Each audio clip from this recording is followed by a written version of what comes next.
Hello guys, it's Chelsea and happy 2025. This is officially our first vlog of the year.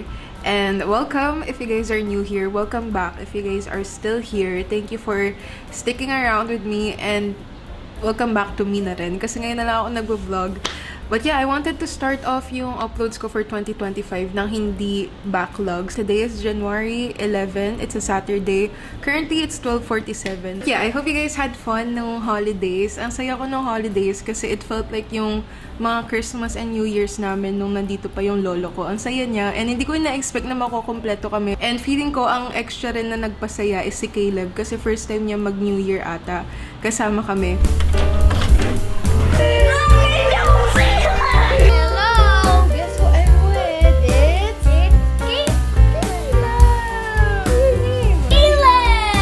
Actually, before the year started, excited ako mag-New Year. Alam mo yung feeling na hindi mo pa alam yung mangyayari, pero ang ganda ng pakiramdam mo na tipong alam mo na madami kang malulook forward. Ganun yung nafe-feel ko. Kayo ba? Anong goals or anong gusto nyong gawin this 2025? Ako kasi nung 2024, I would say na it was more focused on healing, learning, and exploring. And this 2025, it's a continuation pero with just better choices. Ang motto ko nung 2024 is let go or be dragged. Pero of course, syempre minsan pumapalya tayo. Kaya meron ako learning talaga and healing.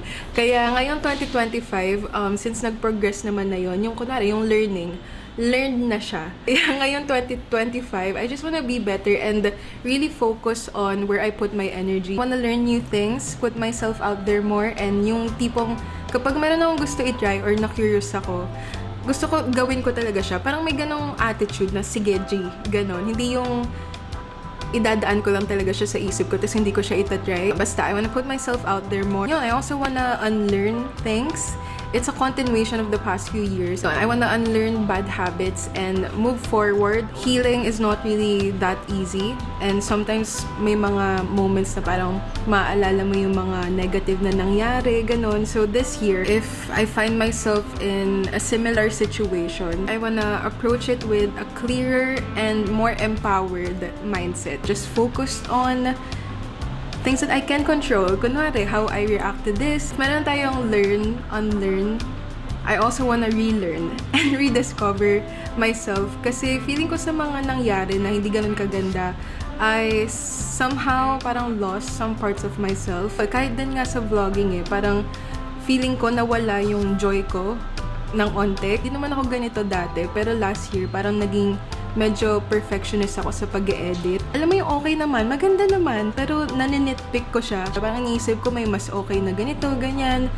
Only revisions na yung nangyayari. Parang nawala yung joy sa pag-release ng videos kasi yung process bago ma-release yung video. Parang I kind of beat myself too much about it. And this year, I wanna relearn and rediscover yung love ko for things. And also remind myself na imperfection doesn't mean na yung videos ko are not good. Kasi nung nag-start naman ako, may mga imperfections, pero pinost ko pa rin sila. Kasi for me, yung videos ko nun, okay sila. Kahit na, kunwari, hindi ganun kaganda yung lighting. Parang meron akong mindset before na I can always do better next time. Kaya sa ganun, kahit na may mga imperfections, nag-grow yung channel ko. Pero nung 2024, ang dami kong hindi na-upload and sayang siya. Doon parang feeling ko na-stuck ako and gusto ko ibalik yung joy sa pag-upload ng videos. Ang dami ko sinabi, hindi ko na naano yung sentence.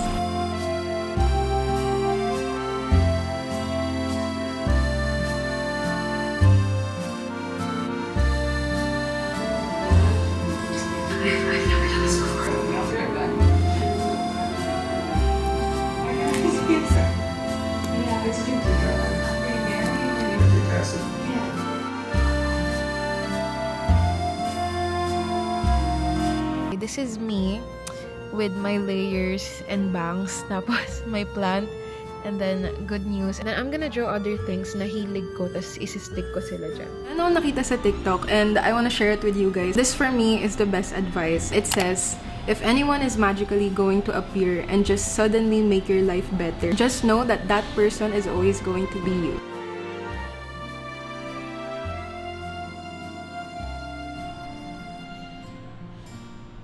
Here's OT. Hello? Hello? Medyo mabuhok na si OT. Kailangan na natin siya ipag-groom. Say hi! Everyone! If you guys follow me on Instagram, then you would know na I started my new journals for 2025. Hindi ko first time mag-journal, pero yung gagawin kong parang way ng pag-journal this year, it's gonna be different dun sa ginagawa ko usually. Kasi yung journal na meron ako, it's more of, parang ginagalaw ko lang siya if I have extreme emotions na tipong I really need to let them out. Kaya sinusulat ko sila. Anyway, let me share with you guys my journals for this year. This blue one, I got this sa National Bookstore. It's from the brand Limelight. And dinecorate ko lang siya ng mga stickers na nakuha ko from local brands. Nung pumupunta ako ng bazaars, I really wanna try junk journaling this year. Ewan ko, feeling ko lang maaalala ko yung dating ako doon. Alam mo yung mga projects ng grade school na kapag may artsy na assignment, ganon, yung magde-decorate ka. Parang yung junk journaling, parang ganon ako mag-scrapbook dati. Hindi ako yung tipo talaga na bibili ng mga cute stickers, tas yun yung gagamitin ko pang design. Usually, ang ginagawa ko is kung anong meron ako, parang pinapaganda ko lang siya. So, I'm really excited to try junk journaling for the first time this year. Ginawa ko siya nung 2 nights ago ata. And kinot ko yung outside ko na box kasi I really love the outside boxes. And I just feel like medyo may significance itong pag-cut ko neto. It can be just the most random things, pero kinot ko siya kasi this year, I really wanna make my coffee better. Gusto ko mag-attend ng coffee workshop, ganon. So, naisip ko, okay rin nagupitin ko to kasi this is the first milk carton na naubos ko this year sa kakagawa ko ng kape. Itong journal na to, this will be kind of like my everything journal. Magiging junk journal siya, but also may mga prompts ako dito, yung mga good stuff, ganun. Kunwari, mga movies na pinanood ko recently and what I thought about them. Sulat ko dito yung mga goals ko, ganun, and parang magiging rant journal ko din siya. Anyway, this is my other journal. It's a good news journal. Nakuha ko yung idea na to from someone on TikTok. Everyday ako nagsusulat dito so far. Good news, I vlog. Kasi tagal ko nang di nag-vlog. Good news kanina is that I woke up at 7 a.m. And that's good news for me kasi the past few days, I have been waking up at 12 or 1. And kahapon maaga ako natulog, so maaga ako nagising. So yeah, that's good news for me. And I also walked kanina. So, kung hindi ako nagkakamali, alam ko ngayon nyo pa lang ako masasamahan sa grocery. Ano natin mag-grocery dahil halos wala nang laman tong freezer ko. Giniling na lang, tsaka yelo. Sayang naman yung kuryente. Kanina, napapick up ko na yung laundry ko. That's one major thing na na-check ko na sa listahan ko ng importanteng kailangan ko gawin. Ngayon naman, grocery. By the way guys, nag-iba ako ng camera. I'm using my DJI Osmo Pocket and I'm using yung mic niya kasi hindi ganun kaganda yung audio quality neto kapag walang mic. Okay, kailangan na rin natin bumili ng gatas dahil binuksan ko na yung last ko na gatas kanina. And sana nagtira sila ng outside. Dami ko talagang kaagaw sa outside. What I love about yung grocery na malapit sa akin is merong mga oat milk. Meron dong outside, Oatly, pero mas prefer ko kasi yung outside. Madalas ang natitira na lang yung chocolate. Kaya every time na natitsyempohan ko yung plain, kinukuha ko talaga pag dalawa na lang, tatlo, gano'n. Nag-hoodie lang ako para dito ko lalagay yung camera. But, let us go!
Hello, thank you for waiting for me.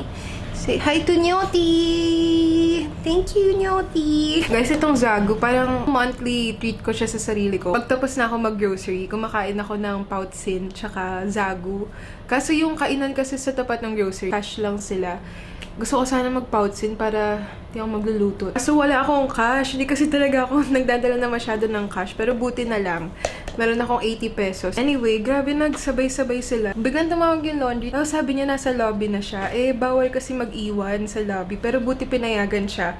Kasi patapos naman na ako noon. Ang bait ng mga nakasabay ko sa elevator. Tinulungan nila ako buhatin tong mga to. Hindi ko na na-video, pero yung grocery cart kasi, pwede siya dalhin hanggang sa lobby ng tower namin. Grabe, ang bigat ng laundry ko. Medyo madami kasi to kasi ang tagal ko rin hindi nagpa-laundry. Tapos dinamihan ko kasi yung kumot ko tsaka yung towel. Kasi doon sa laundry, bawal mo ipagsabay ito sa mga damit. Hinintay ko maka 6 kg ako para sulit na sulit ko yung bayad.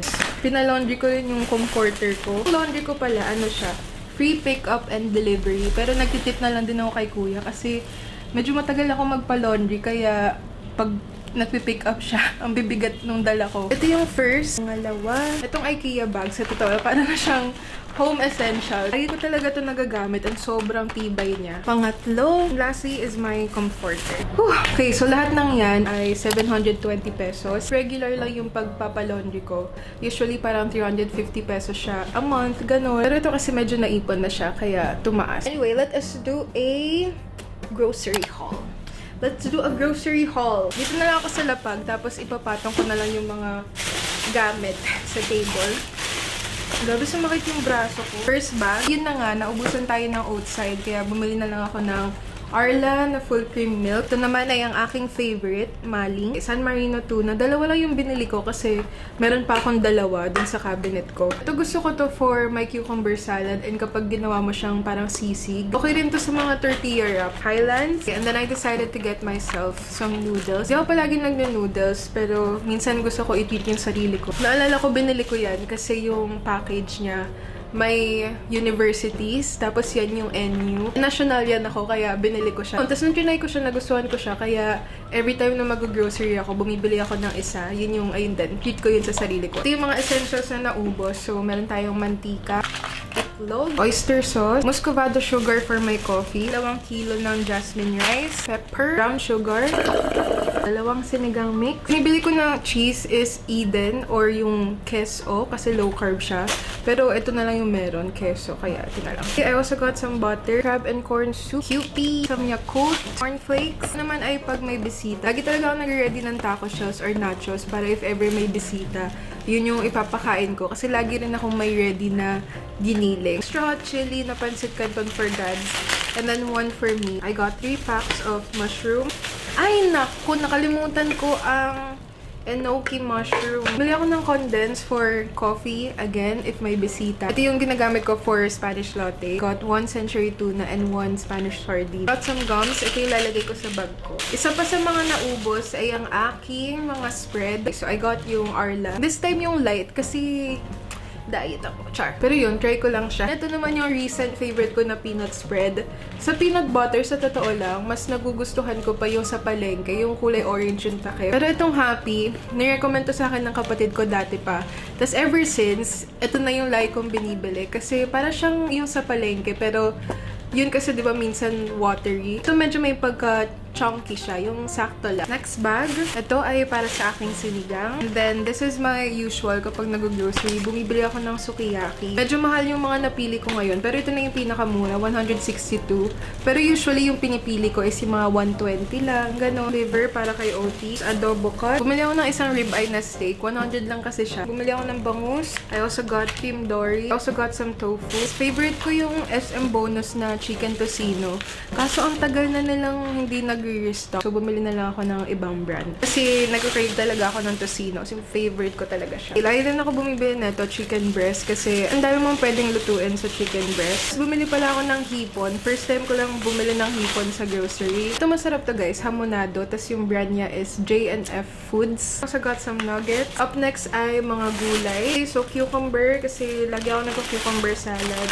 Tapos, lettuce. Mura na to 42 pesos. Ang mahal kasi usually ng gulay sa grocery. Minsan nga gusto ko pumunta ng Quiapo para lang mamili ng gulay. So, bumili ako ng kangkong. Ito ay 13 pesos and maganda-ganda pa siya. Ito, kalahating cabbage for 33 pesos. Ito, medyo mahal to kasi naalala ko, 15 pesos lang to sa palengke. Ito guys, 30 pesos. Pero favorite ko kasi to. Garlic, baby carrots for OT, and kapag kunwari processed food yung kinakain ko, kunwari tocino, lalagyan ko ng vegetable on the side. Usually kangkong, sitaw, or carrots. I also got itong Zonrox. Naglagay na ako sa mop kasi may nahulog na tubig galing dun sa mga meat. I got paper towels, detergent.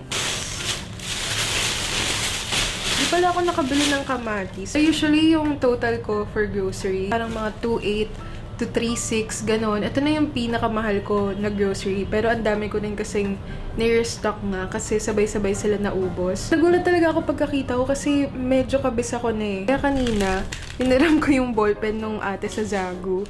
Tapos chine-check ko if meron bang na double punch, ganon. Pero hindi, 4.7 talaga yung total ko. Yun, ito yung pinakamahal kong grocery so far. So, tingin ko dahil may mga treat ako sa sarili ko. Tulad na tong cereals. Hindi ako palagi bumibili ng cereals. Parang 2 months na. This time bumili ako. Tapos medyo madami rin ata akong biniling karne ngayon. Pero that is basically it for my grocery haul. Kakaganito ko, na-remind tuloy ako na kailangan ko pala magbayad ng wifi. So, yung wifi ko, yung gamit ko is G-Fiber sa Globe. Tapos 200 Mbps siya. For my wifi, every month, nagbabayad ako ng 1,799 pesos. Share ko na lang din siguro yung aking monthly expenses para if ever na plano nyo mag-living alone. Kasi ganito yung mga pinapanood ko noon nung nagpaplano pa lang ako mag-living alone, yung monthly expenses. Depende naman yun sa'yo talaga. So yun, na-share ko na yun sa grocery. Medyo malaki nga lang siya dahil nag-restock ako ng sabay-sabay. Yung wifi ko, it's 1,799. 4 days ago, nagbayad ako ng Meralco. Hindi ko alam if na-share ko to sa vlog, pero bumili ako finally ng aircon para dito sa living room. Yeah, basically, dalawa na yung aircon dito. And hindi naman magdamag parehas. Pero itong sa living room ko, mas madalas ko siyang ginagamit. And madalas, magdamag siya. Okay, so yung Meralco ko ay 2,468 pesos, 53 cents. And then, hindi ko alam if nabanggit ko rin, pero nung October, nag 1 year na ako. So, nag-renew ng contract. And tinaasan siya ng 500 lang. Tingin ko mura na yun kasi sabi nung iba, usually ang tinataas is 1.5 ganon or 2K. So yun, before 16K, ngayon naman ay 16,500 pesos yung rent ko per month. Lastly, ang aking water bill for this month ay 47 pesos. Tama rin pala sa monthly expense ay yung aking mineral water. And usually nakakabili ako ng 3, 35 pesos siya. And buti merong water station sa may lobby lang. So 105 per month.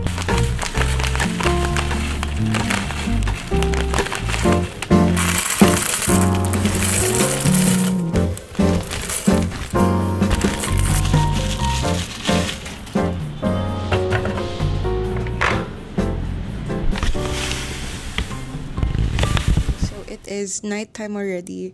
We have here si Alfie the elephant, and hindi ko pa alam yung name na tong isa, but this is a stuffed toy that I got for Christmas. Bigay ito sa akin ng tita ko. But yeah, it is nighttime already, and yes, katabi natin si Oti matulog. Pero sometimes, nagulat siya. Sometimes hindi siya dito. Gusto niya sa lapag. Sorry if hindi na ako nakapag-film na nag-organize ako kasi sa totoo lang, medyo clumsy talaga ako, and sobrang dami ng instances in the past na nagmo-multitask ako, nag-organize, tapos nagvo-vlog, yun nga, medyo clumsy ako. So, minsan masisira ako na talaga yung camera ko, guys. Kaya, kanina, nag-focus na lang ako sa pag-aayos kasi medyo madami sila. But, sige, next time, samahan niyo ako mag-organize and maglinis, and nagluto rin ako kanina. So, yun. In the next few vlogs, let's cook my meals together and try out some new recipes. But, yun. On Monday, si Oti ay magpapag-groom na. Mag-walk-in na lang kami. And magpapag-groom siya dun sa first groomer niya. Malapit dun sa bahay namin. So, bisita na rin ako sa bahay. Anyway, that will be it for today's vlog. Thank you for clicking on this video. And once again, Happy New Year, everyone. Let's make our 2025 different. A good kind of different. Good night. Bye, guys. Say goodbye.